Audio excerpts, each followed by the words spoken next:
சரி, okay, class போயிடலாம். நான் சொன்ன மாதிரி நீ நான் 5 டேஸ் கிளாஸ் எடுக்க மாட்டேன். ஸோ கொஞ்சம் ஸ்பீடாகவே போயிடுறேன். விட்டதுலேருந்தே போவோம் சரியா? ஸோ இந்த மாதிரி ஒரு எக்ஸாம்பிள் இருக்குது ரைட்டா? ஒரு அரே ஆஃப் ஆப்ஜெக்ட் இருக்குது. ஸோ நம்ம என்ன பண்ண ட்ரை பண்ணோன்னா, ஆக்சுவலி ஃபில்டர் மேப் வச்சு நம்ம இந்த மாதிரி பண்ணியிருப்போம். ஃபில்டர் பண்ணி அந்த நேம்ஸை வந்துட்டு மேப் பண்ணி எடுத்துருக்குறோம். ஸோ இதோட அவுட்புட் என்னன்னு பார்ப்போம். மேப் பட்டையில் அதுக்கு பிறகு 2 ஸ்ட்ரிங் போட்டு வினேஷ் கமா கணேஷ் அப்படிங்கிறது, அதாவது 60 மார்க்குக்கு மேலே உள்ளவங்க வினேஷும் கணேஷும் டிஸ்பிளே பண்ணியிருக்கோம். டிஸ்பிளே ஆயிருக்கான்னு பார்ப்போம். ஓகே, வினேஷ் கணேஷ். ஸோ நான் என்ன கேட்டேன்னா, இதை எப்படி அப்படியே மேப்பும் இதுவும் யூஸ் பண்ணாமல் ரெடியூஸ் வச்சு பண்ணலாம் அப்படிங்கிறது தான் என்னோடய கொஸ்டினாக இருந்துச்சு. ஸோ எப்படி பண்ணலான்னு பாருங்கள். ஸோ நான் கொஞ்சம் எக்ஸ்பிளைன்லாம் பண்ண விரும்பலை, ஸ்பீடாக பண்ண போகிறேன். எனக்கு வந்துட்டு இன்றைக்கி நிறைய விஷயங்கள் சொல்லி தரணும். Okay, so var names equal to என்ன பண்ணுறேன்னு பாருங்கள். எக்ஸை வந்துட்டு ஃபில்டருக்கு பதிலாக ரெடியூஸ் யூஸ் பண்ண போகிறேன். ஓகே, இது நிறைய பேர் முடிச்சிருப்பீங்க. முடிக்காதவங்களுக்கு பார்த்துக்கோங்க. ஓகே, ஸோ எனக்கு வந்துட்டு எதுலேருந்து ஸ்டார்ட் ஆகணும்னா, முன்னாடி சம் பண்ணதுனால நம்ம 0லேருந்து ஸ்டார்ட் பண்ணியிருப்போம். பட் எனக்கு வந்துட்டு இனிஷியல் வேல்யூவாக வர வேண்டியது ஒரு எம்டி ஸ்ட்ரிங். அதுக்கு கூட நான் ஒவ்வொரு ஸ்ட்ரிங்காக ஆட் பண்ணிப்பேன் சரியா? 0 இல்லை, ஒரு எம்டி ஸ்ட்ரிங். ஓகே, ஸோ அடுத்து பாருங்கள். ஒவ்வொரு வாட்டியும் நான் என்ன செக் பண்ணுவேன்னா, இஃப் கரண்ட் வேல்யூ, ரெண்டாவது இண்டெக்ஸில் இருக்க current value dot mark greater than 60 இருந்துச்சுன்னா மட்டும் என்ன பண்ண போகிறேன்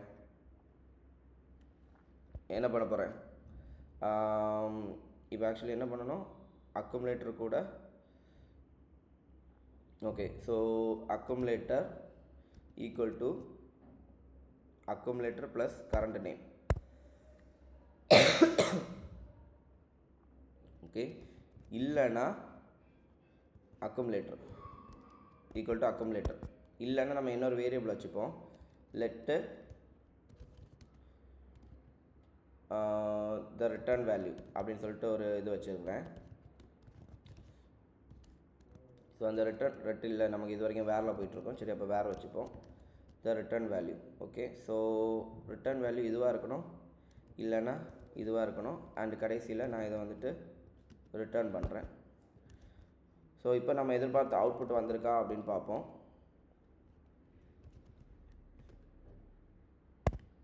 ஓகே, ஸோ இப்போ அவுட்புட் பார்ப்போம்.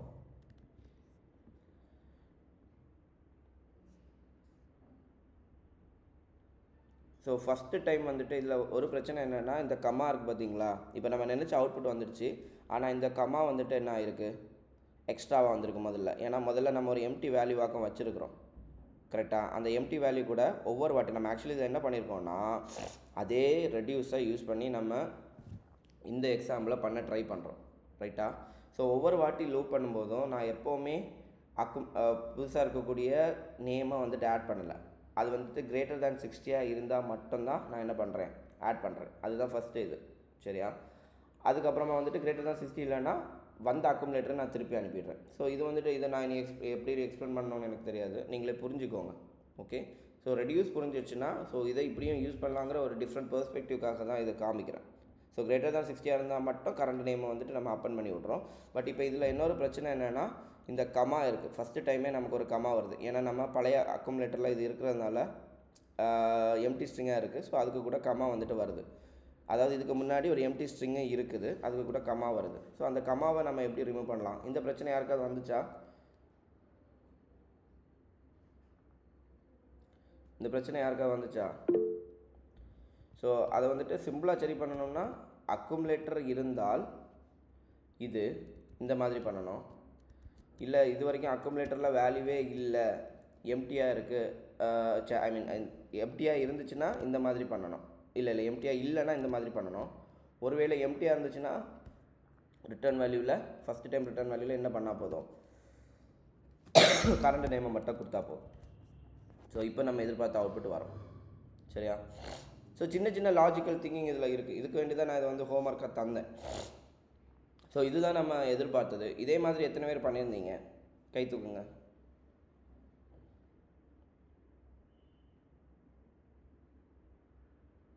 ஜெகதீஷான அவுட்புட் வரலையா? இந்த லாஜிக்கில் போல ப்ரோ, அந்த புஷ் யூஸ் பண்ணி நான் அந்த அக்குமுலேட்டரில் புஷ் பண்ணி அதான் அந்த இப்போ நம்ம மாதிரிலாம். புஷ்லாம் யூஸ் பண்ணும்போது திருப்பி அதை டூ ஸ்ட்ரிங் அதை கன்வெர்ட் பண்ணியிருப்பீங்க. அது எக்ஸாக்டாக நான் சொன்ன மெத்தட் கிடையாது. இதுதான், அதாவது டூ ஸ்ட்ரிங்கு மேப்பு ஃபில்ட்ரு எதுவுமே யூஸ் பண்ணாமல் வெறும் ரெடியூஸை வச்சு லாஜிக்கல் திங்கிங் மூலமாக இதை எப்படி பண்ணலாம் அப்படிங்கிறது உங்களுக்கு புரியுதா. இன்கேஸ் வந்துட்டு filter map to string Java ஸ்கிரிப்டில் இருந்து பேன் பண்ணிட்டாங்கன்னு வைங்க, ஃபார் எக்ஸாம்பிள் சொல்கிறேன். அதாவது அது பேன் பண்ணுறாங்களோ இல்லையோ, நமக்கு தெரிஞ்ச 4 இன்க்ரீடியன்ஸை வச்சு நமக்கு தெரிஞ்ச டிஷ்ஷை வந்துட்டு நம்ம சமைக்கணும். சரியா, அதுதான் நம்மளோட பர்பஸாக இருக்கணும். ஸோ வந்துட்டு இப்போ வந்துட்டு மேப்பு ஃபில்டர்லாம் நீங்கள் படிக்கலைன்னா இதை எப்படி பண்ணலாம், நமக்கு தெரிஞ்ச ரெடியூஸை வச்சு எப்படி பண்ணலாம் அப்படிங்கிற லாஜிக்கல் திங்கிங் தான் இது. புரியுதா? சரி, இது யாருக்காவது டவுட் இருக்கா? டவுட் இருக்குன்னா இந்த நான் யூடியூப்பில் இதை அப்லோட் பண்ணுறேன், நீங்கள் திருப்பி திருப்பி பாருங்கள். நான் அடுத்து வரும்போது கிளாஸில் டவுட் கேட்கலாம். எனக்கு வந்துட்டு இன்னும் கொஞ்சம் விஷயங்கள் நேற்றுக்கே எடுக்கணும்னு நினச்சதெல்லாம் எனக்கு முடிக்கணும். ஸோ வந்துட்டு நான் கொஞ்சம் கூட ஸ்பீடாக போக போகிறேன். Okay, but I hope this is understandable. ஏன்னா ரெடியூஸ் நான் வாட்டி எடுக்கல, ஆல்ரெடி எடுத்து அதை வச்சு ஒரு டிஃப்ரெண்ட் பெர்ஸ்பெக்டிவில் எப்படி பண்ணலாங்கிறது தான் நான் இப்போ காமிச்சிருக்கேன். So I think this is fine. Okay, so அடுத்த கிளாஸுக்கு போகலாம்.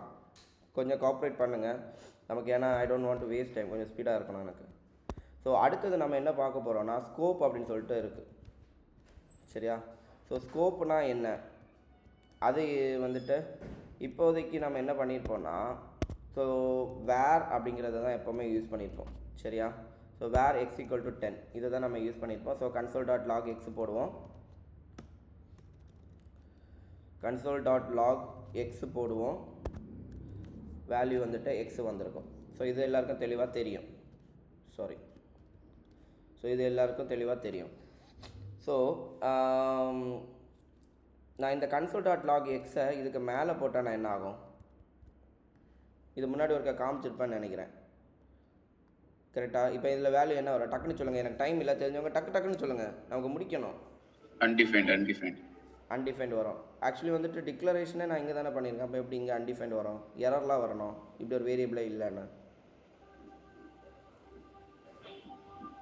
ஆமாம், அப்போ தப்பாக தானே சொன்னீங்க? தப்பாலாம் சொல்லலை, கரெக்டாக தான் சொல்லியிருக்கீங்க. அப்போ என்ன வந்துட்டு குழப்பமாக தான் கரெக்டாக சொல்லிட்டு இருக்கீங்க. கரெக்டாக? பட் இதில் வந்துட்டு விடுங்க, இப்போ ஒய் போடுவோம். இப்போ என்ன வரும் டக்குன்னு சொல்லுங்கள், எனக்கு டைம் இல்லை. சரி, அப்போ ஏன் எக்ஸுக்கு மட்டும் வந்துச்சு, ஒய்க்கு வரல? ஐ மீன் ஒய்க்கு அன்டிஃபைன்ட் வரல. ஸோ இதெல்லாம் தான் நம்ம இப்போ பார்க்க போகிறோம். இதுவும் ஸ்கோப்பு 2 நாளாக பார்க்கலான்னு நினச்சேன். பட் அது ரெண்டையுமே நான் இன்றைக்கி கவர் பண்ண ட்ரை பண்ண போகிறேன். கொஞ்சம் ஸ்பீடாக தான் இருக்கும், கொஞ்சம் அட்ஜஸ்ட் பண்ணி புரிய ட்ரை பண்ணுங்கள். சரியா? ஸோ இப்போது இன்னொரு விஷயம் பார்ப்போம், லெட்டு. சரி, முதல்ல கொஞ்சம் மேஜிக், இது எப்படி ஒர்க் ஆகுது, இப்போ என்ன வரோன்னு எதிர்பார்க்குறீங்க? வேறு மாதிரி லெட்டும் ஒரு வேரியபிள் டிக்ளரேஷனுக்கான ஒரு விஷயந்தான். இப்போ என்ன வரும் தெரிய வாய்ப்பு இல்லை, பார்த்துருவோம். எக்ஸ்ன்னு ஒரு ஆளை தெரியாது, இனிஷியலைஸே பண்ணலை அப்படின்னு சொல்லுது. சரி, அப்போ வேர் போட்டால் அன்டிஃபைன்டு கிடைக்குது, லெட்டு போட்டால் கிடைக்கல. சரி, இதெல்லாம் இது ஜென்ரல் கேரக்டர் ஆஃப் என்னது ஜாவா ஸ்கிரிப்ட். சரியா, பட் இது ஏன் இப்படி நடக்குது, என்ன ஏதுங்கிறது என்ன தெளிவாக போவோம். பட் அதுக்கு முன்னாடி ஸ்கோப்பை பார்த்துருவோம். சரியா, வேர் அப்படிங்கிறது வந்துட்டு குளோபல் ஸ்கோப், அதுக்கு பேர் கரெக்டாக எனக்கு தெரியல. மற்றது வந்துட்டு பிளாக் ஸ்கோப்னு சொல்லுவாங்க, இது வந்து ஃபங்க்ஷன் ஸ்கோப்புன்னு சொல்லுவாங்கன்னு நினைக்கிறேன். ஓகே, பேர் வந்துட்டு ஃபங்க்ஷன் ஸ்கோப் அப்படின்னு சொல்லுவாங்க. அதுக்கு அர்த்தம் என்னென்னா, ஒரு ஃபங்க்ஷனுக்குள்ளாடி இப்போ ஒரு ஃபங்க்ஷன் இருக்குன்னு வைங்களேன். சரியா, இப்போ இதில் நீங்கள் வந்துட்டு வேர் எக்ஸ் ஈக்குவல் டு 10 அப்படின்னு கொடுத்தீங்கன்னா ஃபங்க்ஷன் டெஸ்ட்டு. சரியா, இங்கே வந்துட்டு கன்சோல் டாட் லாக் டெஸ்ட்டு போடுறீங்க. கன்சோல் டாட் லாக் எக்ஸ், பழைய எக்ஸாம்பிள் மாதிரி கன்சோல் டாட் லாக் எக்ஸை இந்த வேரியபிளை நான் எங்கே போடுறேன், மேலேயே போடுறேன். ஸோ முன்னாடி இதில் அவுட்புட் என்ன வந்துச்சு சொல்லுங்கள், டக்குன்னு சொல்லுங்கள், எனக்கு கொஞ்சம் இன்ட்ராக்டிவாக இருங்க. அன்டிஃபைன்ட். சரி, ஆனால் இப்போ என்ன வருது, எக்ஸ். ஸோ அதுக்கு அர்த்தம் என்னென்னா, நான் சொன்ன மாதிரி இந்த எக்ஸ் வந்துட்டு என்னது, ஃபங்க்ஷன் ஸ்கோப். அதுக்கு அர்த்தம் என்னென்னா, இந்த ஃபங்க்ஷனுக்குள்ளாடி தான். இப்போ வந்து நம்ம வீட்டில் ஒரு லைட்டு போடுறோம், அந்த லைட்டோட வெளிச்சம் வீட்டுக்குள்ளாடி மட்டும்தான் அடிக்குங்கிற மாதிரி இருக்கக்கூடிய ஒரு சுச்சுவேஷன் வச்சுக்கோங்க. இந்த எக்ஸ் வேறு எக்ஸுங்கிற லைட்டோட வெளிச்சம் இங்கே மட்டும்தான் இருக்குது, இந்த ஃபங்க்ஷனோட பாடியில் மட்டும்தான் இருக்குது. ஓகேவா, அதனால தான் இதை ஃபங்க்ஷன் ஸ்கோப்புன்னு சொல்கிறோம். பட் ஒரு ஃபங்க்ஷனே இல்லைன்னா த ஹோல் ஜாவாஸ்கிரிப்ட் டாக்குமெண்ட் ஒரு ஃபங்க்ஷன் எடுத்துக்கும். அதனால தான் உங்களுக்கு அங்கே கிடச்சிது. சரி, அதனால தான் எனக்கு ஐ திங்க் அதுக்கு பேர் ஃபங்க்ஷன் ஸ்கோப்புன்னு தான் நினைக்கிறேன். மேபி பிகாஸ் த ஹோல் இதுவே இப்போ வந்துட்டு ஒரு ஃபங்க்ஷனாக கன்சிடர் பண்ணோன்னு நினைக்கிறேன். ஓகே, ஸோ அது என்னங்கிறத படிங்க. பட் ஜென்ரலி ஃபங்க்ஷன் வேர் வந்துட்டு என்னது ஃபங்க்ஷன் ஸ்கோப். பட் இப்போ ஏன் ஃபங்க்ஷனுக்குள்ளாடி இல்லாமல் எல்லா இடத்துலையும் கிடைக்குது? The whole script is considered as இல்லைனா the whole page is considered as function. It's a global வேரியபிளாக மாறிடும். ஸோ இப்போ வந்துட்டு ஓகே, ஸோ என்ன நம்ம ஒரு விஷயம் நமக்கு தெரியாதது, எக்ஸ் இங்கே தான் டிஃபைன் ஆகுது, ஆனால் அதுக்கு முன்னாடியே நம்ம என்ன பண்ணுறோம், அதை அக்சஸ் பண்ணுறோம். அது ஒரு மேஜிக், அது என்னங்கிறத பார்க்கலாம். பட் வந்துட்டு முதல்ல புரிய வேண்டியது, எக்ஸுங்கிறது வந்து வேர் போடும்போது var is actually function scope. So ஃபங்க்ஷனுக்குள்ளாடி அது இல்லைன்னா குளோபல் ஸ்கோப். சரியா? இப்போ ஃபங்க்ஷனுக்குள்ளாடி இருந்துச்சுன்னா அது அந்த ஃபங்க்ஷனுக்குள்ளாடி மட்டும் தான் அக்சஸ் பண்ண முடியும். இனி ஒன்று பாருங்கள், வெளியில் இருக்கக்கூடிய மொத்த பேஜுமே ஒரு ஸ்கோப் மாதிரி நினச்சிக்கோங்க. ஓகே, ஸோ console.log எக்ஸ் இங்கேயும் போடுறேன், இங்கேயும் போடுறேன். அதுக்கு அர்த்தம் என்னென்னா ரெண்டு இடத்துலையுமே அது டிஃப்ரெண்ட்டாக பிஹேவ் ஆகும். ஏன்னா இந்த ஃபங்க்ஷனுக்குள்ளாடி இருக்கிறது இதுக்கு தெரியாது. எதுக்கு தெரியாது? வெளியில் உள்ள ஆளுக்கு தெரியாது.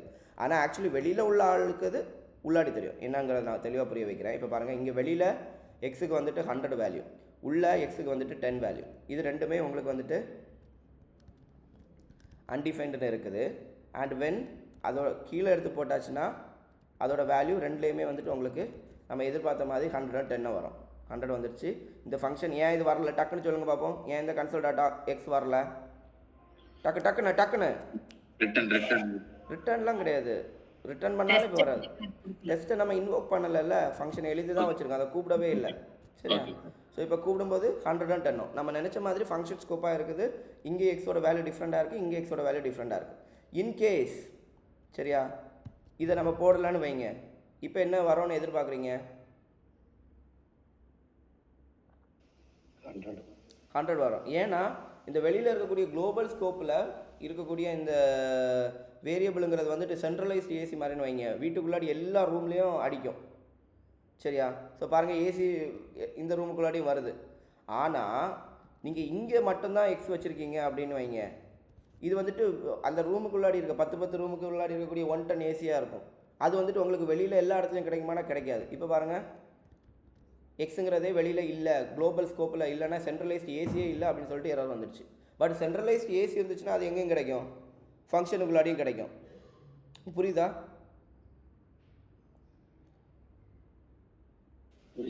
சரி, ரொம்ப ஸ்பீடாக இருக்குது, ஒன்றுமே புரியாத மாதிரி ஒன்றும் இல்லையே. இல்லை. ஓகே, ஸோ வந்துட்டு என்ன புரிஞ்சிருக்கும், வேர் அப்படிங்கிறது வந்துட்டு ஃபங்க்ஷன் ஸ்கோப் ஆகும். ஓகே, பட் வந்துட்டு அது வெளியில் போடும்போது அது ஒரு குளோபல் ஸ்கோப்பாக இருக்கும். அந்த ஃபங்க்ஷன் அது மொத்தத்தில் அந்த ஜாவா ஸ்கிரிப்ட் இதையே ஒரு இதாக நினச்சிக்கோங்கன்னு வைங்க, ஃபங்க்ஷனாக வச்சுக்கோங்க.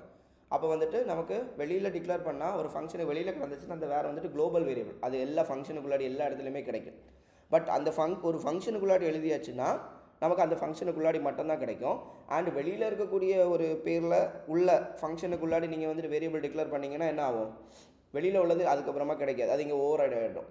சரியா? சென்ட்ரலைஸ்டு ஏசி உள்ளே கிடச்சிட்டு இருக்கு, ஆனால் மறுபடியும் நீங்கள் உங்கள் ரூமுக்குள்ளாடி ஒரு ஏசி வச்சுட்டிங்கன்னா அந்த ஏசிக்குள்ளே ஏசி தான் உங்களுக்கு வரும். அதுதான் கான்செப்ட். சரியா? Function scope. இது இவ்வளோ புரிஞ்சுதா? சரி, இனி வந்துட்டு நமக்கு லெட்டுன்னு ஒரு ஆள் இருக்கார். சரியா? ஸோ லெட் அப்படிங்கிறது வந்துட்டு block scope. It stands inside a black.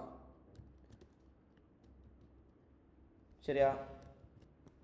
இதுதான் ஒரு பிளாக்னு வச்சுக்கோங்க. ஸோ நான் இப்போ வந்துட்டு console.log x வெளியில் இருக்குது. இப்போ என்ன வேல்யூ வருதுன்னு பார்ப்போம். 1.html25. ஸோ இது கிடையாது. ஸோ இப்போ அவுட்புட் என்ன இருக்குது, எக்ஸ் இஸ் நாட் டிஃபைன்ட். ஏன் X is not defined? X தான் நம்ம இங்கே டிஃபைன் பண்ணியிருக்கோம், கரெக்டாக? ஏன் எக்ஸ் இஸ் நாட் டிஃபைன்டுனா, எக்ஸ் வந்துட்டு பிளாக் ஸ்கோப். பிளாக்னா இவ்வளோ தான், இதுக்குள்ளாடி இருக்கிறது தான் ஒரு பிளாக். ஸோ வந்துட்டு உங்களுக்கு என்ன வருது, இது வந்துட்டு என்ன ஆயிடுச்சு, வேல்யூ இல்லை, இது வரைக்கும் டிக்ளேரே பண்ணலை. So X is not defined வந்துடுச்சு. பட் இதை அப்படியே கட் பண்ணி மேலே போட்டோன்னா பாருங்கள், அதை வேல்யூ வந்துடும். ஸோ புரியுதா? இதுதான் ஒரு பிளாக். ஸோ இந்த பிளாக்குள்ளாடி தான் கிடைக்கும். ஸோ ஒருவேளை நீங்கள் இந்த பிளாக்கை தூக்கி விட்டிங்கன்னா இப்போ எது பிளாக் ஆகிடுச்சு, இது வரைக்கும் பிளாக் ஆகிடுச்சு. ஸோ அப்போ இதுவும் ஒர்க் ஆகும். புரியுதா? 2 கேர்லி பிரேசஸுக்கு உள்ளாடி மட்டும்தான் இதோட ஸ்கோப் இருக்கும். ஸோ இங்கே வந்து நான் முதல்ல இதுக்கு உள்ளாடி ஒன்று போட்டனால அதுக்கு உள்ளாடி மட்டும் தெரிஞ்சுது. பட் வந்துட்டு இப்போ என்னாச்சு, இப்போ இதுக்கு மேலே இருக்கக்கூடிய ஸ்கோப் என்னது, பிளாக் என்னது, இந்த பிளாக் தான், ஃபங்க்ஷனோட அந்த பாடி தான் இதோட பிளாக்காக இருக்குது. ஸோ அதுக்குள்ளாடி மட்டும் உங்களுக்கு கிடைக்கும். ஸோ இதுவும் கிட்டத்தட்ட இப்போ வேறு எக்ஸ்ட்ரா உள்ளாடி யூஸ் பண்ண லெவலில் ஆயிடுச்சு. இது புரியுதா?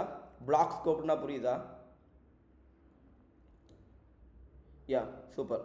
ஸோ அடுத்து பாருங்கள், முன்னாடி இந்த எக்ஸை மேலே போட்டால் உங்களுக்கு என்ன கிடச்சிது? அன்டிஃபைண்டாவது கிடச்சிது, எரர் வரல, கரெக்டாக? பட் இப்போ பாருங்கள், எரர் வரும், ரைட்டா?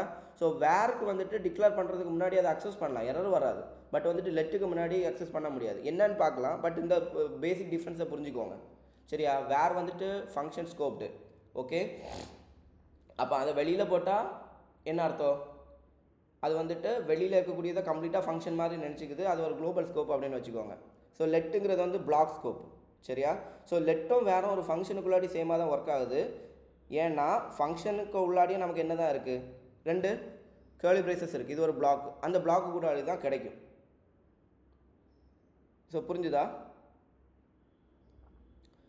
ஓகே. ஸோ இனி ஒன்று பாருங்கள், ஒரு பிரச்சனைகள் வர்றது பாருங்கள். இப்போ வேர் x = 100 அப்படின்னு சொல்லிட்டு வச்சுருக்கோம். console.log x இதில் 100 வரும். ஸோ இதுவும் வந்துட்டு உங்களுக்கு இதுக்கு உள்ளாடி ஒன்று வேணும். எதுக்கு உள்ளாடி ஒன்று வேணும்? உங்களோட ஃபங்க்ஷனுக்கு உள்ளாடி என்ன ஒரு வேரியபிள் வேணும். நீங்கள் அதை வந்துட்டு x = 10ன்னு எடுத்துருக்கீங்கன்னு வைங்களேன். ஸோ இப்போ என்ன நடக்கும் தெரியுமா? இப்போ ஒரு பிரச்சனை நடக்கும். என்ன பிரச்சனை நடக்கும் தெரியுமா? இப்போது நம்ம ஆக்சிடெண்டலாக நம்ம ரூமில் இருந்துட்டு சென்ட்ரலைஸ்ட் ஏசி ஆஃப் பண்ணுற மாதிரி, இங்கே நீங்கள் வேர் போடலைல்ல. ஸோ அதுக்கு அர்த்தம் என்னன்னா, நீங்கள் வந்துட்டு உங்கள் ஃபங்க்ஷனுக்கு உள்ளாடி இருக்கக்கூடிய எக்ஸை மாற்றலை, வெளியில் இருக்கல இந்த எக்ஸு அதோட வேல்யூ மாற்றுறீங்கன்னு அர்த்தம். அதுக்கு அர்த்தம் என்னென்னா, வெளியில் உள்ளதை நான் இப்போ வெளியில் போடுறேன் இருக்கக்கூட எக்ஸு, வெளியில் இங்கே போட்டப்போ 100 வரும். ஆனால் இந்த டெஸ்ட்டு எக்ஸிக்யூட் ஆனதுக்கு அப்புறமா மறுபடியும் நீங்கள் அந்த எக்ஸ் அக்சஸ் பண்ணும்போது நீங்கள் வந்துட்டு குளோபலில் இருந்தக்கூடிய எக்ஸை தான் நீங்கள் என்னவா மாற்றிட்டீங்க? 10ஆக மாற்றிட்டீங்க. ஸோ வந்துட்டு உங்களுக்கு இந்த வேல்யூ வந்துட்டு இங்கே 10ஆக மாறிடும். புரியுதா?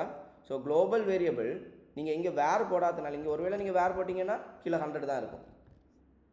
ஸோ அதுக்கு அர்த்தம் புரியுதா? நீங்கள் இந்த வேருங்கிற கீவேர்டை நீங்கள் வந்துட்டு ஒரு ஃபங்க்ஷன் எழுதும்போது போடலைன்னா அது குளோபலில் இருந்த எக்ஸை எடுத்துக்கும்.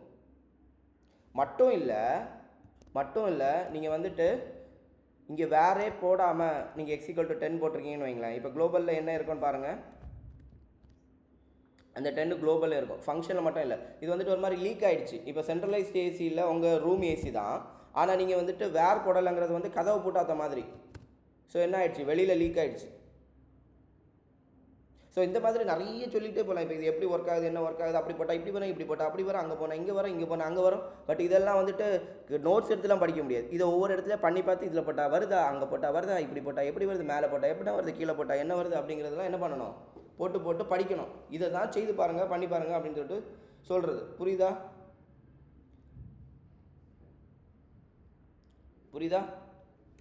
ஓகே. ஸோ இது என்ன டீப்பாக படிக்க ட்ரை பண்ணுங்கள். பட் நான் என்ன சொல்லி தர போகிறேன்னா, பேசிக்காக வேறுங்கிறது வந்துட்டு குளோபலாகவும் இருக்கும், அது வந்து ஃபங்க்ஷன் ஸ்கோப்டு, அண்ட் வந்துட்டு என்னது லெட் அப்படிங்கிறது வந்துட்டு பிளாக் ஸ்கோப்டு. பட் ஃபங்க்ஷனுக்குள்ளாடி வந்து வேர் போட்டாலும் லெட்டு போட்டாலும் கிட்டத்தட்ட சேம் ஆயிடுது. ஏன்னா ஃபங்க்ஷனே ஒரு பிளாக் தான் அப்படிங்கிறத நான் இது வரைக்கும் சொல்லியிருக்கேன். இவ்வளோ தெளிவாக இருக்கீங்களா?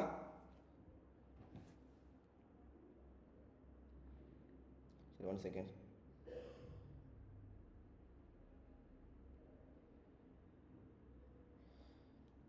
ஓகே, இவ்வளோ தெளிவு தானே? ஸோ அடுத்த செட்டுக்கு போமா.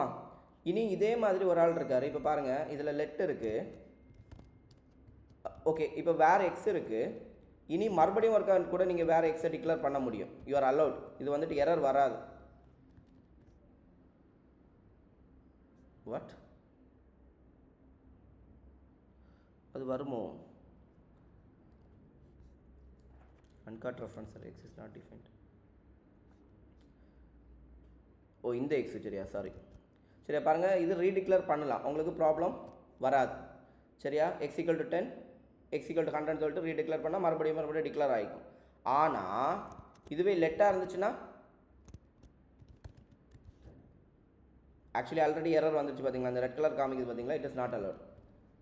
ஸோ லெட்டை வந்துட்டு என்ன பண்ண முடியாது? ரீடிக்ளேர் பண்ண முடியாது. வேரியபிளை வந்துட்டு நீங்கள் ரீடிக்ளரேஷன் பண்ணிகிட்டு இருக்கலாம். தட் டசன்ட் மீன் தட் அதுக்கு வந்துட்டு வேல்யூ மாற்ற முடியாதுன்னு கிடையாது.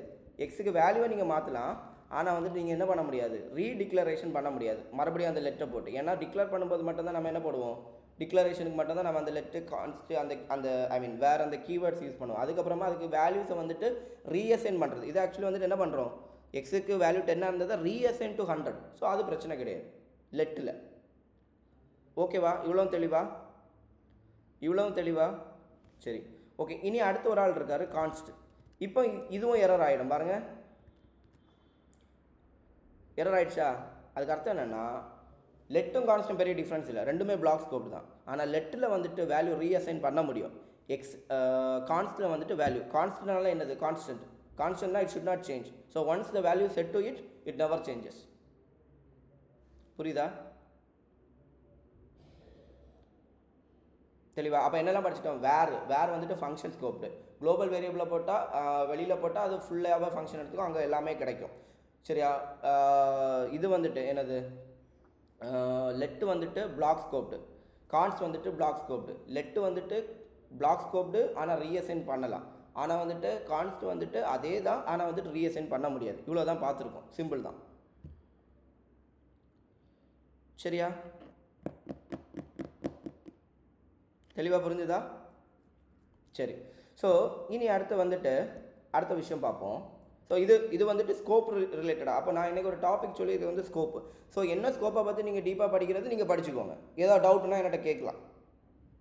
சரியா? அடுத்த செட்டு போவோம். ஸோ இப்போ வந்துட்டு ஒரு மேஜிக் நடந்துச்சுல்ல, அது மேஜிக்லாம் கிடையாது. அதாவது வேர் ஏ ஈக்குவல் டு 10ன்னு கொடுத்தோம். அடுத்து console.log ஏன்னு கொடுத்தப்போ உங்களுக்கு வந்துட்டு அன்டிஃபைன்டுன்னு வந்துச்சு. ஆக்சுவலி எரர் வரணும், ஏன்னா அப்படி ஒரு வேரியபிளே இதுக்கு முன்னாடி இல்லை. பட் இது வராமல் உங்களுக்கு என்ன வந்திருக்கு? அன்டிஃபைன்டுன்னு வந்திருக்கு. ஸோ இது காரணம் என்ன? இதில் மெமரி அலோகேஷன் எப்படி நடக்குது? இதெல்லாம் நமக்கு தெளிவாக தெரிஞ்சால் தான் என்ன சில விஷயங்கள் வந்துட்டு நமக்கு புரியும். சரியா? Pass by value, pass by reference, இதெல்லாம் வந்துட்டு நீங்கள் 10th 12th எல்லாம் படிச்சிருப்பீங்க. Call by value, call by reference, இப்படிலாம் உண்டு. ஸோ ஜாவா ஸ்கிரிப்டில் கண்டிப்பாக அந்த கிளாஸ் ரொம்ப முக்கியம். ஓகே, நான் இன்றைக்கி ஸ்பீடாக போகிறேன். மேபி அதோட கண்டினியூஷனோ என்ன இதுவோ நான் கொஞ்சம் கூட நான் சொல்லித்தரவேனா இருக்கலாம். ஏன்னா இட் இஸ் வெரி இம்பார்ட்டன்ட். ஏன்னா அது மற்ற லாங்குவேஜை விட சில ஆப்ஜெக்ட் அரேஸ் வந்துட்டு கொஞ்சம் டிஃப்ரெண்ட்டாக பிஹேவ் ஆகும். அதனாலேயே சிலவங்க பக்கை வச்சுட்டு இருப்பாங்க, சரியா, தெரியாமல். ஸோ அந்த பிரச்சனை எனக்கு ஸ்டூடெண்ட்ஸுக்கு வரக்கூடாதுங்கிறதுக்காக நான் அதை என்ன தெளிவாக சொல்லுவேன். பட் இருந்தாலும் இப்போ வந்துட்டு ஒரு ஸ்டார்டிங் ஃபேஸாக போவோம், எந்த அளவுக்கு டைம் இருக்குதுன்னு பார்ப்போம். சரியா? ஸோ இப்போ பாருங்கள் என்ன மேஜிக் இங்கே நடந்திருக்கு. ஓகே, ஸோ ஏங்கிறது வந்து நான் இங்கே தான் டிக்ளேர் பண்ணியிருக்கிறேன். அண்ட் குளோபல் ஸ்கோப்பில் லெட்டு போடலாம். இந்த மொத்தமாக எப்படி வந்துட்டு வேர் வந்து வெளியில் போடும்போது மொத்த ஏரியாவே ஒரு ஃபங்க்ஷனாக நினச்சி அது ஒரு ஃபங்க்ஷன் ஸ்கோப் ஆகுதோ, அதே மாதிரி லெட்டும் வெளியில் இருக்கக்கூடிய அவ்வளோ ஏரியாவையும் ஒரு ஸ்கோப்பாக நினச்சிட்டு இதுவும் உங்களுக்கு ஒர்க் ஆகும். ஆனால் இப்போ இது எரர் வரும். ஓகே, ஏன்னா லெட்டு போட்டாச்சுன்னா அதுக்கு மேலே கிடைக்காது, கீழே தான் கிடைக்கும். சரியா? ஓகே, பட் லெட்டும் உங்களுக்கு இப்படி வெளியில் யூஸ் பண்ணலாம். த கம்ப்ளீட் அவுட் சைடை வந்துட்டு ஒரு பிளாக்காக எடுத்துக்கோ அப்படிங்கிற மாதிரி நினச்சிக்கோங்க. சரியா? So coming back to var. So இதில் இன்னொரு விஷயம் பார்த்துடுவோம். Var a 10, var let b 100, const c equal to 1000. சரியா? ஸோ அப்படி இருக்கட்டும். ஓகே, ஸோ இதில் ஏபிசி போட்டால் இதிலலாம் பெரிய வித்தியாசம்லாம் இல்லை, உங்களுக்கு பாட்டுக்கு வேல்யூ கிடச்சிடும். டே எல்லோரும் கிளாஸுக்கு வந்தீங்களா? டே நந்தனா, டயானா, ஸ்டீவ் எல்லாரும் இருக்கீங்களா? ஓகே, ஸ்டீவ் இருக்கானா? இல்லையோ? வேறு யாரும் உண்டு? சுபஜா இருக்கீங்களா? சரி, ஓகே. ஸோ இது இவ்வளவும் எல்லாருக்கும் புரிஞ்சது தான், கரெக்டாக? ஸோ இப்போ ஜாவா ஸ்கிரிப்ட் இதை எப்படி பார்க்குது அப்படிங்கிறது வந்துட்டு நம்ம முதல்ல புரியணும். ஓகே, ஸோ இந்த கோடு எக்ஸிக்யூட் ஆகும்போது இது வந்துட்டு ரொம்ப முக்கியமான விஷயம். நம்ம கொஞ்சம் கூட டீப்பாக ஜாவா ஸ்கிரிப்ட் எப்படி ஒர்க் ஆகுதுங்கிறது போக போகிறோம். அப்போ தான் அந்த இது புரியும். சரி, அப்போ தான் ஹோஸ்டிங் புரியும், அப்போ தான் கால் பை வேல்யூ ரெஃபரன்ஸ் புரியும். இந்த விஷயங்கள்லாம் இப்போ வந்து ரொம்ப டெக்னிக்கலாக நான் ஏதோ படம் ஓட்டுற மாதிரி இருக்கும். பட் இதெல்லாம் ஒன்றுமே கிடையாது, இதில் இருக்கக்கூடிய பேசிக் திங் தான். ஸோ வந்துட்டு கரெக்டாக கவனிச்சிக்கோங்க. ஸோ ஜாவா ஸ்கிரிப்ட் இந்த கோடை எக்ஸிக்யூட் பண்ணும்போது 2 ஃபேஸ் உண்டு. சரியா? எனக்கு ஃபேஸுகளுக்கு பேர் கூட எனக்கு மேபி நான் வந்து தப்பாக சொல்லலாம், நீங்கள் என்ன படிச்சுக்கோங்க. டிஸ்க்ளைமரோட சொல்கிறேன், நான் யூஸ் பண்ணுற டேர்ம்ஸ் தப்பாக இருக்கலாம். சரியா? ஒன்று டிக்ளரேஷன் ஃபேஸ்னு வச்சுக்கிறேன், ஒன்று வந்துட்டு அசைன்மெண்ட் ஃபேஸ்னு வச்சுக்கிறேன். ஓகே, எனக்கு இந்த பேர் கரெக்டானு எனக்கு தெரியலை. சரியா? வெரிஃபை பண்ணிக்கோங்க, நான் ப்ரிப்பேர்லாம் பண்ணலை. Okay, so declaration phase, assignment phase. So இப்போ பாருங்கள் ஜாவா ஸ்கிரிப்ட் எப்படி பார்க்குதுன்னா, இந்த கோடை பார்க்கும்போது தலைவர் முதல்ல எல்லாத்துக்குமே மெமரி அலோகேஷன் பண்ணுவார். சரியா? ஸோ மெமரி அப்படின்னு சொல்லிட்டு ஃபேஸ் இல்லை, இது வந்து தனியாக மெமரின்னு வச்சுப்போம். இதுதான் ஜாவா ஸ்கிரிப்டோட மெமரின்னு வச்சுப்போம். Memory okay. ஸோ இப்படி பார்த்துக்கோங்க. ஸோ பாருங்கள், இது இவ்வளோவும் ஃபேஸ் ஆகும், 2 ஃபேஸாக அது ஒர்க் ஆகுங்கிறத சொல்கிறேன். இது மெமரி மேபி வந்துட்டு குழம்பாமல் இருக்க தனியாக ஒரு இடத்துல வச்சுக்கிறேன். இதுதான் ஜாவா ஸ்கிரிப்டோட CPU இல்லை, ஐ மீன் மெமரி அப்படி பிரெயின் அப்படின்னு சொல்லிட்டு வச்சுக்கோங்க. ஸோ பாருங்கள், முதல்ல ஜாவா ஸ்கிரிப்ட் இந்த கோடை எக்ஸிக்யூட் பண்ணும்போது என்ன பண்ணுது அப்படின்னா, முதல் லைனை பார்க்குது வேர் a = 10. ஸோ இது வந்துட்டு நம்ம இப்போ என்னதில் இருக்கிறோம், டிக்ளரேஷன் ஃபேஸில் இருக்கிறோம். டிக்ளரேஷன் ஃபேஸாக மெமரி அலோகேஷன் ஃபேஸ் என்னதோ அதுக்கு பேர் தெரியல, ஃபேஸ் 1ன்னு கூட நமக்கு குழப்பமே வேண்டாம், நம்ம வந்துட்டு ஃபேஸ் 1ன்னு வச்சுக்கோம். சரியா, அதுக்கு பேர் என்னங்கிறது நீங்கள் படிச்சுக்கோங்க. சரியா, ஸோ ஃபேஸ் 1 ஃபேஸ் 2. ஸோ தலைவர் இந்த ஃபேஸ் 1ல் என்ன பண்ணுவார்னா, என்னெல்லாம் வேரியபிள்ஸ் இருக்குது அப்படின்னு சொல்லிட்டு பார்ப்பார். சரியா, வேரில் இருக்கக்கூடிய வேரியபிள்ஸ். ஓகே, முதல்ல இங்கே என்ன பார்க்குறாரு, வேர் ஏன்னு ஒரு ஆள் இருக்கார் அப்படியா. சரி, அப்போ இவர் என்ன பண்ணுவார், இந்த ஏக்கு வந்துட்டு ஒரு மெமரி அலோகேஷன் பண்ணுவார். எப்படி பண்ணுறாரு பாருங்கள். ஸோ வந்துட்டு 001 அப்படிங்கிற அட்ரஸில் மெமரியில், சரியா, ஏங்கிற வேரியபிள், அப்படி ஒரு வேரியபிள் இருக்குது. ஸோ அதாவது 3 வச்சுக்கோங்க. அட்ரஸ்ஸு, மெமரி அலோகேஷன் ஒரு அட்ரஸ் இருக்கும், இதெல்லாம் இமேஜின் பண்ணிக்கோங்க. சரியா, ஸோ அடுத்து வேரியபிள் நேமு, அடுத்து வந்துட்டு வேல்யூ. ஸோ இப்போ நம்ம என்ன ஃபேஸில் இருக்கோம் டக்குன்னு சொல்லுங்கள்,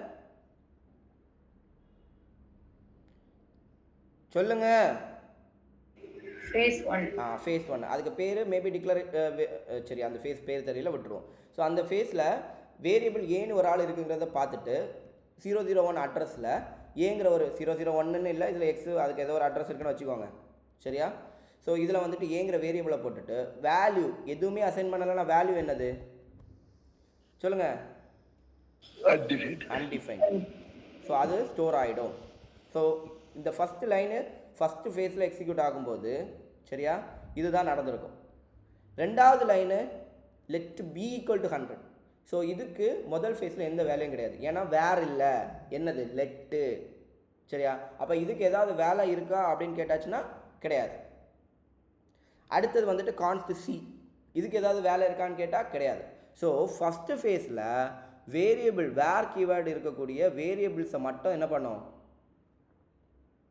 பண்ணோம், மெமரி அலோகேஷன் பண்ணோம். ஸோ ஃபஸ்ட்டு ஃபேஸ் முடிஞ்சது. அப்போ ஃபஸ்ட்டு ஃபேஸில் அண்ட் இதுவும் ஃபஸ்ட்டு ஃபேஸில் ஏதாவது வேலை இருக்கா, இல்லை. ஸோ முதல் ஃபேஸில் இதில் இருக்கக்கூடிய இந்த முதல் லைன் மட்டும்தான் எக்ஸிக்யூட் ஆகும். மேபி இனி இது வந்து வேர் d = 10,000 அப்படின்னு வச்சாச்சுன்னா மேபி d அப்படிங்கிறது வந்துட்டு இன்னொரு மெமரி லொக்கேஷனில் 2y அப்படிங்கிறது ஒரு அட்ரஸில் உங்களுக்கு என்ன கிடைக்கும், b அப்படிங்கிறதையும் b இல்லையே d அப்படிங்கிறதும் ஸ்டோர் ஆகும். So first phase is completed. So first phase of the execution of Java ஸ்கிரிப்டில் அட்ரஸ் அலோகேட் பண்ணியிருக்கிறோம் for variable a and d, because அது மட்டும் தான் வேர் கீவேர்டில் இருந்துச்சு. ஸோ அதோட வேல்யூஸ் வந்துட்டு என்னவா இருக்குது, அன்டிஃபைண்டாக இருக்குது. இவ்வளோ தெளிவாக யாருக்கா டவுட் இருக்கா?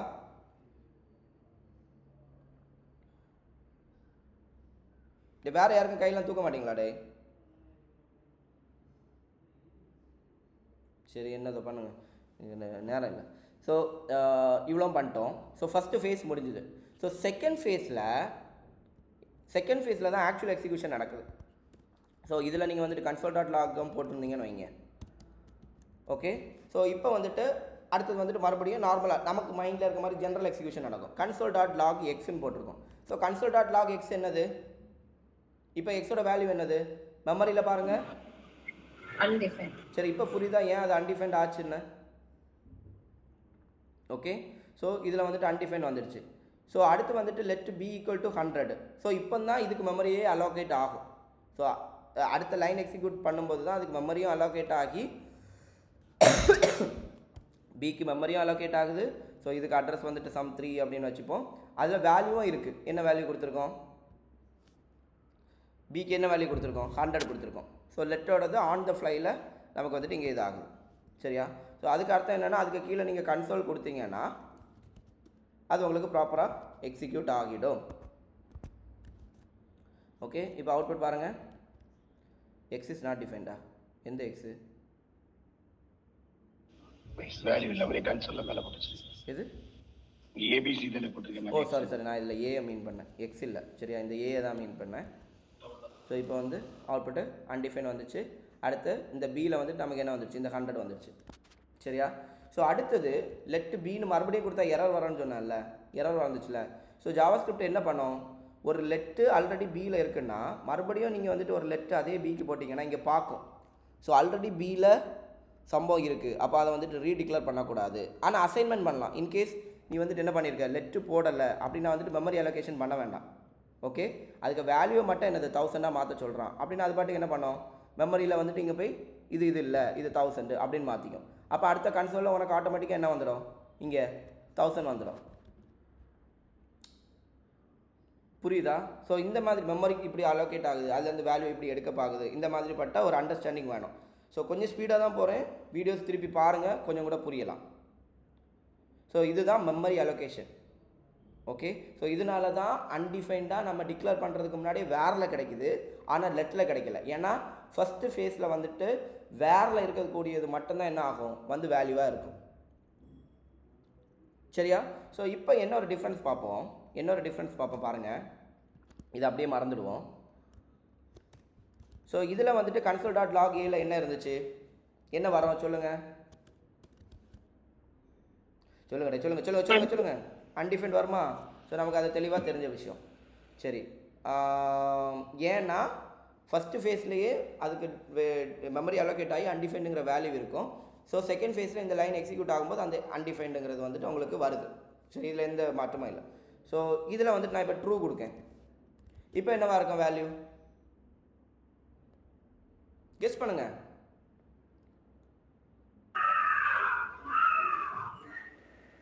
ஃபர்ஸ்ட்ல அன்டிஃபைன்ட், அதே அன்டிஃபைன்ட் தான், எந்த மாற்றமும் இல்லை. சரியா? அதுக்கு அடுத்தது வந்துட்டு இதில் வந்துட்டு மறுபடியும் என்ன கொடுக்குறேன், ஒரு ஸ்ட்ரிங்கு கொடுப்போம், டிடி கொடுப்போம். ஸோ இப்போ அவுட்புட் என்னது பாருங்கள், அதே தான், மேலே அன்டிஃபைன்டு அடுத்து டிடி. ஸோ என்ன டேட்டா டைப்பு கொடுத்தாலும் உங்களுக்கு எப்படி தான் வருது, மேலே அன்டிஃபைன் தான் வருது. சரியா? இன்னொன்று மிஸ் பண்ணிட்டோமே, ஃபங்க்ஷன். இப்போ என்ன வரும் சொல்லுங்கள், ஒரு ஃபங்க்ஷன் கொடுக்குறேன், இப்போ என்ன வரும் சொல்லுங்கடே. அதுதான் உண்மை இல்லை, மேலே என்ன வந்து வெயிட், ஓகே, இதுவும் அன்டிஃபைன் தான் வரும். ஸோ கிளியர் தான். ஓகே, பட் இதில் ஒரு மாற்றம் இருக்குது, நான் அதை மிஸ் பண்ணிட்டேன். சரி, ஓகே. ஆக்சுவலி என்னோட கெஸ் என்ன போயிடுச்சுன்னா இதுக்கே அந்த மாதிரி ஒர்க் ஆகும்னு நினச்சேன், தப்பு. ஓகே, பட் இதில் ஒரு சின்ன சேஞ்ச் இருக்குது. இப்போ நம்ம எதிர்பார்த்த மாதிரி உங்களுக்கு அன்டிஃபைன் தான் வந்துச்சு, பட் ஃபங்க்ஷனை 2 விதமான ஃபங்க்ஷன் இருக்குது பார்த்தீங்களா, ஃபங்க்ஷன் டிக்ளரேஷன், ஃபங்க்ஷன் எக்ஸ்பிரஷன். இது என்னது, இப்போ நம்ம பண்ணியிருக்கிறது என்னது, ஃபங்க்ஷன் எக்ஸ்பிரஷன். 2 பேரும் மாற்றி சொல்லுதீங்க பார்த்தீங்களா, எனக்கும் குழப்பம் தான், அது என்னன்னு படிச்சுக்கோங்க. ஓகே, இது ஃபங்க்ஷன் டிக்ளரேஷனா எக்ஸ்பிரஷனானு எனக்கு இன்றைக்கி வரைக்கும் அது ஞாபகம் வைக்க முடியலை. பட் இது டிக்ளரேஷனோ இல்லை வந்துட்டு எக்ஸ்பிரஷனோ. பட் இந்த மெத்தடில் உங்களுக்கு வந்துட்டு என்னது, பழசு எப்படி ஒர்க் ஆச்சோ அதே மாதிரி தான் ஆகும். ஓகே, மேலே அன்டிஃபைன்டு, அதுக்கப்புறமா 2வது ஃபேஸில் தான் இந்த ஃபங்க்ஷனுங்கிறது அந்த வேல்யூவில் போய் உட்காரும். அதனால் 2வது ஃபேஸில் தான் உங்களுக்கு வந்துட்டு அந்த ஃபங்க்ஷன் கிடைக்கும். ஓகே, பட் இதை வந்துட்டு இன்னொரு மெத்தட் இருக்குல்ல, இந்த ஃபங்க்ஷனை இப்படி கொடுக்காம நீங்கள் வந்துட்டு ஏன்னு கொடுத்தீங்கன்னா இட் பிஹேவ்ஸ் டிஃப்ரெண்ட்லி. இப்போ வந்துட்டு அன்டிஃபைன்ட் வராதிங்க, இங்கே பாருங்கள் மேலே என்ன வந்துடுச்சு, ஃபங்க்ஷன். இதை தான் ஃபங்க்ஷன் ஹோயிஸ்டிங் அப்படின்னு சொல்லுவாங்க. அதாவது வேர் ஏ போட்டு நீ வந்துட்டு ஒரு ஃபங்க்ஷனை போட்டேன்னா அதை அந்த ஃபங்க்ஷனை டிக்ளேர் பண்ணுற முன்னாடி உனக்கு வந்துட்டு யூஸ் பண்ண முடியாது. ஆனால் நீ இந்த மாதிரி ஃபங்க்ஷனை வந்துட்டு இந்த மாதிரி எழுதுன, வேர் போட்டு எழுதாமல் இந்த மாதிரி எழுதுனா அதை வந்துட்டு எழுதியிருக்கிறதுக்கு முன்னாடியே யூஸ் பண்ணிக்கலாம். அதுக்கு ஃபேர் தான் ஹோயிஸ்டிங் அப்படின்னு சொல்லுவாங்க. இதுக்கு ஜென்ரலாக ஒரு எக்ஸ்ப்ளனேஷன் எப்படி கொடுப்பாங்கன்னா, நீங்கள் வந்துட்டு கோடு எக்ஸிக்யூட் ஆகும்போது நீங்கள் இந்த மாதிரி எழுதியிருக்க கோடெல்லாம் அப்படியே வந்து டாப்பில் ஏறி இருந்துக்கும், ஜாவாஸ்கிரிப்டில் எல்லாமே அப்படியே மேலே வந்துடும். இது மாதிரி தான் நிறைய பிளாக் அங்கெல்லாம் எக்ஸ்ப்ளனேஷன் இருக்கும். பட் இது எனக்கு எப்படி தெரியும்னா, எனக்கு ஒரு வீடியோ டியூட்டோரியலில் ஒரு ஆள் வந்துட்டு இது தெளிவாக சொன்னாங்க. அப்போ தான் அதோட முழு அர்த்தம் எனக்கு புரிஞ்சுது. சரி, அதை தான் நான் உங்களுக்கு சொல்லிகிட்டு இருக்கிறேன்.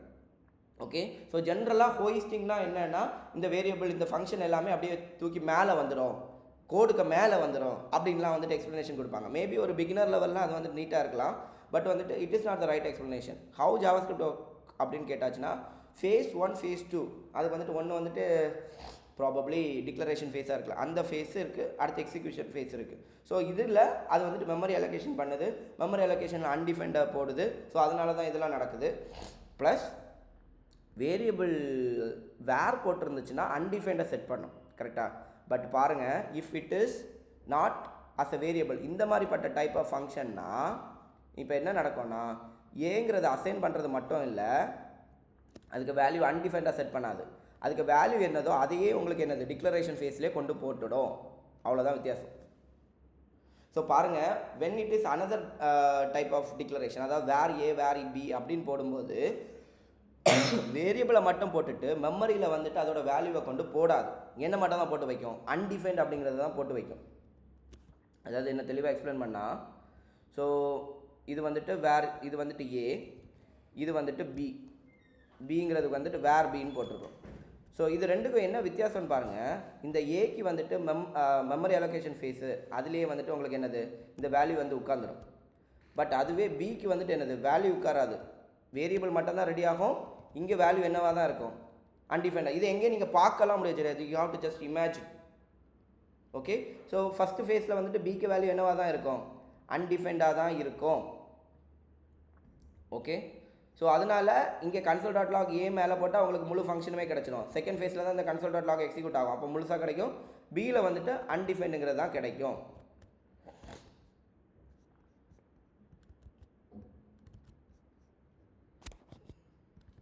பார்த்தீங்களா?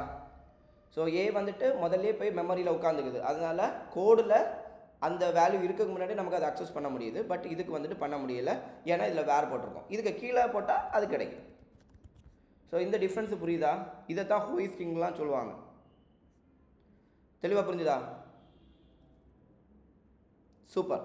ஸோ இனி பாருங்கள், இனிதான் நம்ம முக்கியமான இடத்துக்கு வர போகிறோம். ஸோ இது வந்துட்டு டிக்ளரேஷன் ஆகுது, இந்த ரெண்டு ஃபேஸ் இருக்குது. அதில் வந்துட்டு வேரியபிள்னால் வேரியபிள் வந்துட்டு முதல்ல செட் ஆகிடும், மெமரி அலோகேட் ஆகிடும். அதனால அதில் வேல்யூவும் அன்டிஃபைன் இருக்கும். ஸோ அந்த வேரியபிள் டிக்ளரேஷனுக்கு முன்னாடியே நம்ம யூஸ் பண்ணால் இந்த மாதிரி அன்டிஃபைன் வரும். அதே மாதிரி ஃபங்க்ஷனுக்கு ரெண்டான இருக்குது, ஃபங்க்ஷன் எக்ஸ்பிரஷன், ஃபங்க்ஷன் டிக்ளரேஷன். அதில் ஒன்றுக்கு வந்துட்டு என்ன ஆகும்? அன்டிஃபைன் தான் ஸ்டோர் ஆகும். என்ன ஒன்று வந்துட்டு அந்த ஃபங்க்ஷனே போய் உட்காந்துக்கும் முதல் ஃபேஸ்லேயே. அதனால் அந்த ஃபங்க்ஷனை நம்ம டிக்ளேர் பண்ணுறதுக்கு இடத்துக்கு முன்னாடியே நமக்கு அதை வந்துட்டு யூஸ் பண்ணிக்க முடியும். இதை வந்துட்டு ஹோயிஸ்டிங்னு சொல்கிறாங்க. மற்றவங்க வந்துட்டு இந்த கோடு நேராக மேலே போய்டுன்னு சொல்லுவாங்க. பட் அது உண்மை கிடையாது. இந்த ரெண்டு ஃபேஸ்லேயுமா இந்த மாதிரி மெமரி அலோகேஷன் இருக்கிறதுனால இது நடக்குது. இவ்வளோ தெளிவாக உங்களுக்கு புரிஞ்சுதா இல்லையா? ஓகே, ஸோ இனி அடுத்த ஒரு ஸ்டெப், இதுதான் முக்கியமான ஸ்டெப். இதுதான் ரொம்ப ரொம்ப ரொம்ப ரொம்ப ரொம்ப ரொம்ப முக்கியமான ஸ்டெப். சரியா? நல்லா தெளிவாக கவனிச்சுக்கோங்க. பாருங்கள், வேர் ஏ ஈக்குவல் டு 10. சரியா? அடுத்து var b equal to 10. B equal to a. So இப்போ கன்சோல் டாட் லாக் பிக்கு வேல்யூ என்னவா இருக்கும் சொல்லுங்கள்?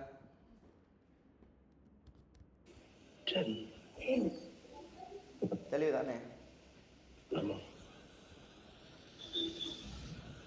ஓகே, ஸோ இதில் என்ன நடந்திருக்கோன்னு பாருங்கள். மெமரி அலோகேஷனில் ஃபஸ்ட்டு ஃபேஸில் என்ன நடந்திருக்கும்? ஸோ இதை காப்பி பண்ணி அப்படி இங்கே போடுறேன். ஃபஸ்ட்டு ஃபேஸில் என்ன நடந்திருக்கும் அப்படின்னா, மெமரி அலோகேஷனில் என்ன நடக்குதுன்னா, ஏ அதுக்கு வந்துட்டு வேல்யூ என்னவா இருந்திருக்கும்?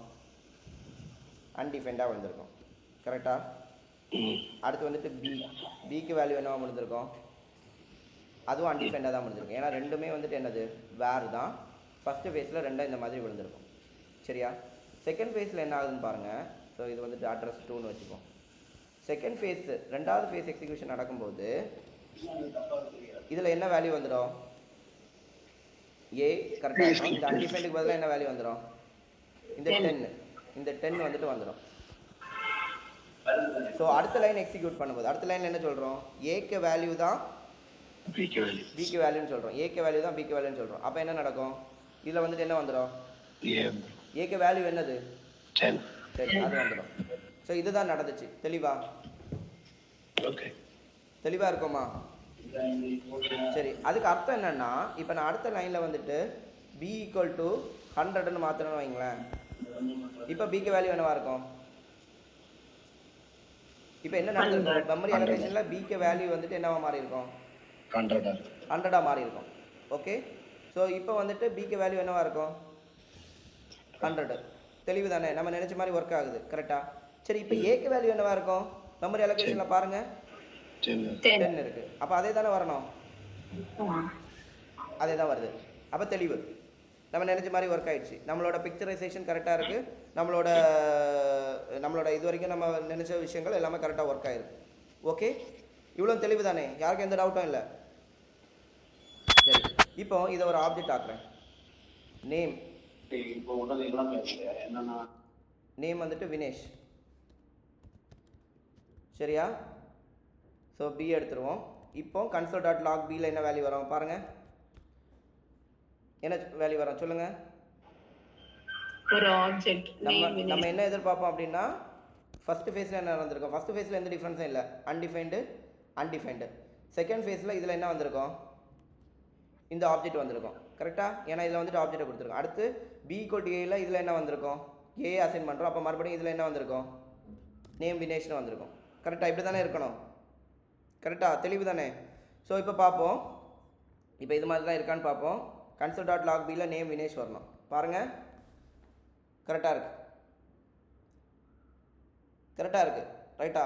ஸோ இப்போ என்ன பண்ணுறேன்னா இந்த பியில் இருக்கக்கூடிய டாட் நேமை டிடின்னு மாற்றுவோம். ஓகே. ஸோ இப்போ பியில் என்ன இருக்கும்? ஒரு ஆப்ஜெக்டில் கீக்கு வேல்யூவை மாற்றிருக்கோம். அப்போ வந்துட்டு என்ன இருக்கும் பியில்? டிடி இருக்கு. வெறும் டிடியா? நேம் போட்டு.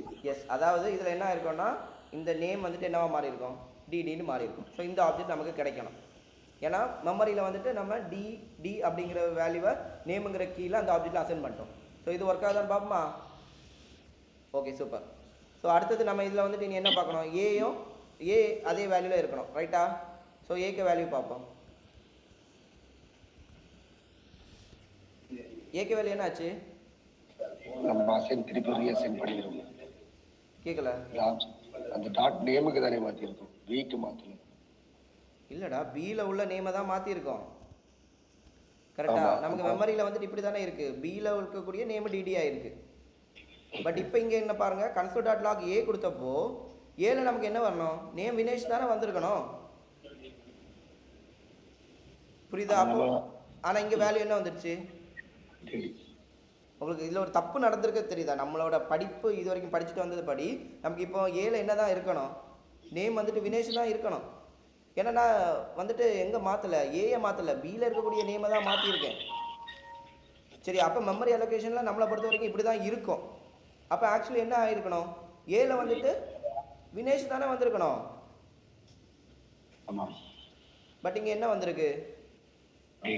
டிடின்னு வந்திருக்கு. ஸோ இதில் தான் நம்ம ஒரு விஷயம் கேர்ஃபுல்லாக படிக்கணும். ஸோ பாருங்கள், இதில் என்ன நம்ம படிக்கணும்னு பாருங்கள். நான் சொன்ன மாதிரி இதில் நேம் முதல்ல நம்ம ஃபஸ்ட் ஸ்டெப்பில் நேம் வினேஷுங்கிறது இங்கே ஸ்டோர் ஆச்சுல்ல, அது வந்துட்டு உண்மை கிடையாது. ஏன்னா நம்ம வந்துட்டு இதில் வந்து ஒரு ஸ்ட்ரிங் இருந்துச்சு, இல்லை ஒரு நம்பர் இருந்துச்சப்போ அதோட வேல்யூவை தான் நம்ம அங்கே அசைன் பண்ணியிருப்போம். அந்த வேல்யூவை தான் அங்கே போய் உட்காந்துக்கும். ஆனால் இங்கே அப்படி கிடையாது. சரியா? when it is an object, அதோட வேல்யூ போய் பியில் உட்காராது, அதோட ரெஃபரன்ஸ் தான் போய் பியில் உட்காரும். ஒரே டிஃப்ரென்ஸ், இதை நல்லா புரிஞ்சுக்கோங்க. Value, reference. நம்ம ஒரு ஸ்ட்ரிங்கு பூலியன்லாம் வைக்கும்போது அதோட வேல்யூ தான் போய் காப்பி ஆகும்.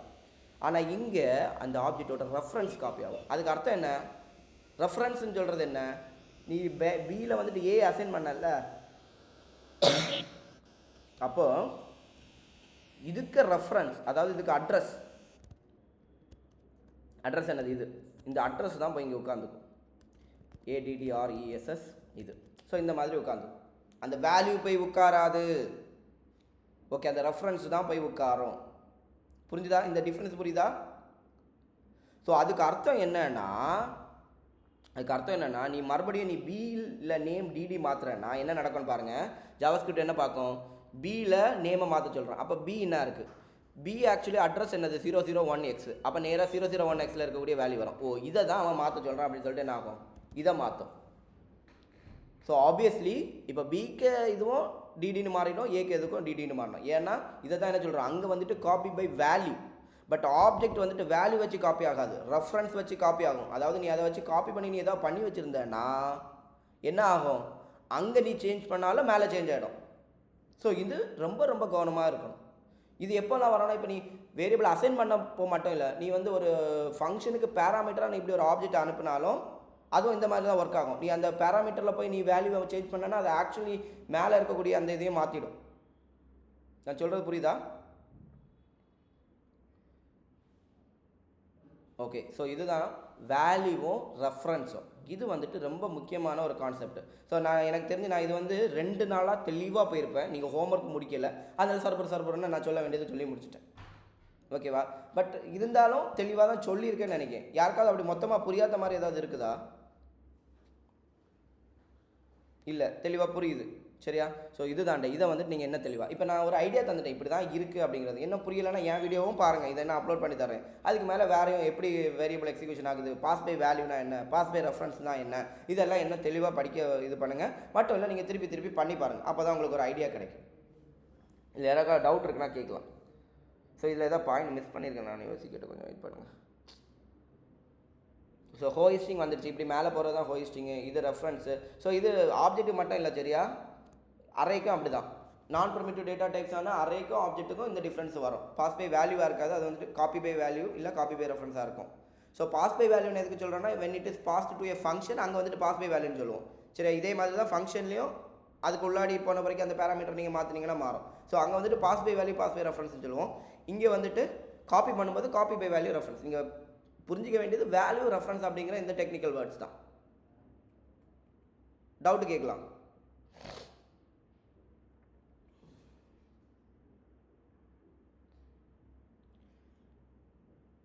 யாருக்குமே இல்லையா டவுட்டே இல்லையா? ரெக்கார்டிங் ஸ்டாப் பண்ண பிறகு கேட்பீங்களோ? யூடியூப்பில் பார்த்து படிக்கவங்களுக்கும் பிரோஜனமாக இருக்கட்டே, கேளுங்கடே. சரி, அப்படி டவுட் இல்லைன்னா இன்றைக்கி வந்துட்டு நம்ம அந்த ரெடியூஸை கரெக்டாக பார்த்துட்டோம், என்ன ஏதுங்கிறது. அதாச்சும் ஒரு சின்ன லாஜிக்கு பில்ட் பண்ணணும். அப்புறம் வந்துட்டு இப்போது pass by value pass by ரெஃபரன்ஸ்னால் என்ன, ஹோயிஸ்டிங் ஏன் நடக்குது, இது எல்லாமே நம்ம தெளிவாக படிச்சிட்டோம். சரியா? ஸோ இதுக்கு அர்த்தம் என்னென்னா, கிட்டத்தட்ட ஜாவா ஸ்கிரிப்டை வச்சு கோட் எழுதுறதுக்கான பேசிக் விஷயங்கள் படித்தாச்சு. இனி உங்கள் கையில் தான் இருக்குது. என்ன நிறைய விஷயங்கள் நம்ம இன்னும் படிக்கணும், க்ளோஷர்ஸ் சொல்லித்தரேன், சில விஷயங்கள்லாம் பார்க்கணும். பட் பேசிக்காக ஜாவா ஸ்கிரிப்டில் நார்மல் கோட் எழுதுறதுக்கான பேசிக்கான ஃபவுண்டேஷன் நம்ம போட்டாச்சு. ஸோ வித் தேட் நான் வந்துட்டு எங்கள் ஆஃபீஸ்லேருந்து கோவா போகிறோம், மேபி ஆல்ரெடி சொல்லியிருப்பேன். So I am not available for 5 days. அதுக்கு அர்த்தம் உங்களுக்கு ஃபுல் ஹோம்ஒர்க் இருக்குது. சரியா? என்ன பண்ணுறீங்க அப்படின்னா, இதை முதல்ல பண்ணி பாருங்கள். இதை முதல்ல பண்ணி பார்த்து நல்லா புரிய ட்ரை பண்ணுங்கள். சரியா? மாறி பண்ணி பாருங்கள். இது வரைக்கும் இருக்கக்கூடிய வீடியோஸ் பாருங்கள். டவுட் இருக்கிறத வந்துட்டு திருப்பி இது பண்ணுங்கள். அவைலபிலிட்டி இருக்கவங்களுக்கு கூட டிஸ்கஸ் பண்ணி ஏதாவது டவுட்ஸ் இருந்துச்சுன்னா கிளியர் பண்ணுங்கள். ஓகே, அதெல்லாம் பண்ணி முடிச்சுட்டு அடுத்து நீங்கள் என்ன பண்ணணும், அந்த very next important step is vanilla Java ஸ்கிரிப்ட்னு சொல்லுவாங்க. இது இல்லைனா பிளைன் ஜாவா ஸ்கிரிப்ட்னு சொல்லுவாங்க. எந்த ஃப்ரேம் ஒர்க்கும் யூஸ் பண்ணாமல் நம்ம நார்மலாக ஜாவா ஸ்கிரிப்டாக படிச்சுட்டு இருக்கோம் இவ்வளோ நேரம். சரியா? ஸோ நீங்கள் என்ன பண்ணுறீங்கன்னா, பிளைன் ஜாவா ஸ்கிரிப்ட் ப்ராஜெக்ட் இல்லைனா simple project in vanilla Java ஸ்கிரிப்ட்னு சொல்லுவாங்க. சரியா? ஸோ அது வேனிலா ஜாவா ஸ்கிரிப்ட் இல்லைனா பிளைன் ஜாவா ஸ்கிரிப்ட்னு சொல்லிக்கலாம். யூடியூப்பில் இது மாதிரி நிறைய வீடியோஸ் போட்டிருப்பாங்க, சின்ன ப்ராஜெக்ட். சரியா? அதில் அட்லீஸ்ட் ஒரு 3 ப்ராஜெக்ட் எனக்கு வந்துட்டு அதை பார்த்து புரிஞ்சு பண்ணணும். என்ன ஏமாத்ததுக்கு அங்கே உள்ள கூட எழுதிட்டு வரக்கூடாது. அண்ட் அடுத்த ஒரு வாரம் I will be making each one of you to take seminar of any one of your project that you have done. சரியா? நீங்கள் பார்த்து படிச்சிருக்கக்கூடிய ப்ராஜெக்டை நான் எக்ஸ்பிளைன் பண்ண சொல்லி அதில் நானும் டவுட்ஸ் கேட்பேன், அடுத்தவங்களும் டவுட்ஸ் கேட்பாங்க. ஸோ அடுத்த வாரம் நம்ம ஃபுல்லாக இது தான் பண்ண போகிறோம். ஸோ இப்போ பண்ணியிருக்க வரைக்கும் கரெக்டாக படிங்க. ஸோ அதுக்கப்புறமா வந்துட்டு வேனிலா ஜாவா ஸ்கிரிப்ட் யூடியூப் டியூட்டோரியல்ஸ்னு பார்த்து அதுகளை பண்ணி பாருங்கள். அதை பண்ணி பார்க்குறதுனா இப்போ ஒவ்வொரு விஷயங்கள் அதில் வந்துட்டு நீங்கள் படிப்பீங்க. ஒவ்வொரு விஷயம் வரும்போது அங்கே வந்துட்டு இதை போடு அதை போடு. இப்போ ஃபார் எக்ஸாம்பிள் நீங்கள் இது வரைக்கும் மேப் படிக்கலன்னு வைங்களேன், அங்கே டாட் மேப் போட்டு இப்படி எடுக்கணும்னு சொல்லுவாங்க. அப்போ நீங்கள் என்ன பண்ணணும், அந்த வீடியோ அப்படியே ஒதுக்கி வச்சுட்டு மறுபடியும் வரணும். டாட் மேப்னா ஜாவா ஸ்கிரிப்டில் என்ன அப்படிங்கிறத படிக்கணும். அது படித்து எது உங்களுக்கு புரியலையோ அதை என்கிட்ட கிளாஸில் கேட்கணும். ஸோ உங்களோட ஹோம்ஒர்க்கு தெளிவாக புரியுதா? Java script small projects, வேனிலா Java script projects, plain Java script projects அப்படின்னு சொல்லிட்டு கூகுளில் சர்ச் பண்ணுங்கள், இல்லை யூடியூப்பில் சர்ச் பண்ணுங்கள். உங்களுக்கு நிறைய ப்ராஜெக்ட்ஸ் கிடைக்கும். அதில் இருந்து நீங்கள் படிக்க ட்ரை பண்ணுங்கள். அதில் வந்துட்டு அவங்க எல்லாம் டீப்பாக சொல்லணும்னு கிடையாது. பட் நம்மளோட கான்செப்ட் எதுக்கு அதை பண்ணுறோன்னா, ஒரு லாஜிக்கலாக எப்படி ஒரு ப்ரோக்ராமர் யோசிக்கிறாருங்கிறத புரிகிறதுக்கும், ஜாவா ஸ்கிரிப்டில் இனியும் நிறைய விஷயங்கள் படிக்கிறது இருக்குது. அதில் ஏதாவது ஒரு விஷயம் அங்கே வரும் போகும், அங்கே வரும் போகும், அந்த விஷயங்களை அந்த யூடியூப் டியூட்டரோட விடாமல் ஓகே அது என்ன அப்படிங்கிறத தனியாக ரிசர்ச் பண்ணி அதையும் படிக்கணும். மேபி அதில் வந்துட்டு 2 விஷயம் புதுசாக படிச்சிருப்பீங்க, அதை வந்துட்டு தனியாக செமினார் எடுக்கலாம். நான் என்ன கேட்பேன்னு எனக்கே தெரியாது. பட் நெக்ஸ்ட் வீக் ஃபுல்லாக நம்ம என்ன தான் போவோம், செமினார்ஸ் ஆஃப் தீஸ் ப்ராஜெக்ட்ஸ் தான். நான் சொல்கிறது புரியுதா? சரி, ஸோ இந்த வீடியோவும் அப்லோட் பண்ணுறேன், இதையும் ஒர்க்காக கூட பாருங்கள். இது ஒரு பேசிக் கான்செப்ட், இதுவும் தெளிவாகணும். மற்றபடி நம்ம இவ்வளோ நேரம் படிச்சிருக்கிறது மேப்பு, ஃபில்ட்ரு, டிக்ளரேஷனு, ஸோ ஃபங்க்ஷன்ஸு, இது எல்லாமே தெளிவாக ஆக்கிட்டு கோ டு என்னது இந்த வேனிலா ஜாவாஸ்கிரிப்ட் ப்ராஜெக்ட்ஸ். சரியா? ஸோ அட்லீஸ்ட் 3 கண்டிப்பாக முடிச்சிருக்கணும். 5 நாள் இருக்குது. நெக்ஸ்ட் கிளாஸ் டியூஸ்டே தானே? ஆமாம், டியூஸ்டே. ரைட்டா? சரி, நான் ரெக்கார்டிங் ஸ்டாப் பண்ணுறேன்.